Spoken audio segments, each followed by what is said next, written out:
Welcome to dot news. పానీపూరికైనా ఆకుకూరలకైనా కిరాణా షాపులో అయినా ఆటోలో అయినా సినిమాలో అయినా ఎక్కడ చూసినా ఆన్లైన్ పేమెంట్స్ జరుగుతున్నాయి.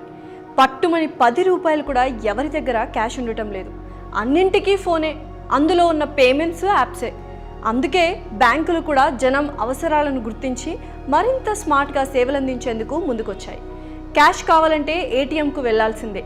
తీరా వెళ్ళినా ఒక్కోసారి సర్వర్ డౌన్, నో క్యాష్, ఇంకా ఏవేవో టెక్నికల్ ప్రాబ్లమ్స్. అందుకే ఇకపై ఇలాంటి ఏ సమస్య రాకుండా లేకుండా ఉండాలనే వర్చువల్ ఏటీఎంలను అందుబాటులోకి తెస్తున్నాయి. వీటితో ఎంత ఈజీ అంటే చూడండి మరి.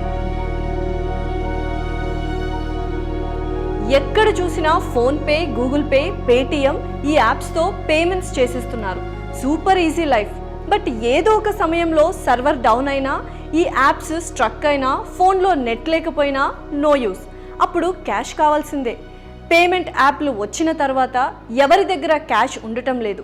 పోనీ ఏటీఎంలకు వెళ్ళి తెచ్చుకుందామంటే అక్కడ రకరకాల సమస్యలు, వెయిటింగ్తో పాటు నో క్యాష్, సర్వర్ ప్రాబ్లం అని. అందుకే బ్యాంకులు పబ్లిక్ కోసం మరింత ఈజీ వే తీసుకొచ్చాయి. అవే వర్చువల్ ఏటీఎంలు. మీరు ఏటీఎంల దగ్గరికి వెళ్లకుండానే స్మార్ట్ ఫోన్లతోనే క్యాష్ తీసుకోవచ్చు. ఎస్, మీరు విన్నది నిజమే. మరి క్యాష్ ఎలా అనే డౌట్ వస్తుంది కదా.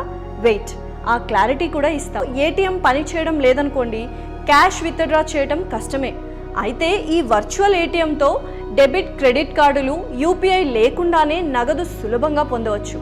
వర్చువల్ ఏటీఎం ద్వారా నగదు విత్డ్రా చేసుకోవాలంటే ఇంటర్నెట్ ఉన్న స్మార్ట్ ఫోన్ సరిపోతుంది. మీరు కార్డ్లెస్ క్యాష్ తీసుకోవాలంటే మొదటిగా పేమార్ట్ బ్యాంకింగ్ యాప్ను మీ మొబైల్లో ఇన్స్టాల్ చేసుకోవాలి.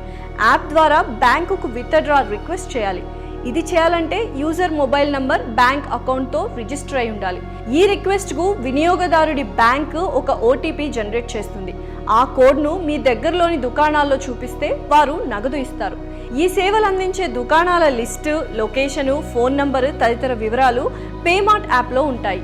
మారుమూల ప్రాంతాల్లో నివసించేవారు, అక్కడికి వెళ్లేవారికి ఈ సేవలు ఉపయోగపడతాయి. ప్రస్తుతం పేమార్ట్ కంపెనీ దేశవ్యాప్తంగా కొన్ని ప్రాంతాల్లో తమ సేవలు అందిస్తోంది. అందులో చండీగఢ్, ఢిల్లీ, హైదరాబాద్, చెన్నై, ముంబై ఉన్నాయి. త్వరలోనే అన్ని ఊర్లకు ఈ సేవలు విస్తరించనున్నాయి. Please subscribe dot news.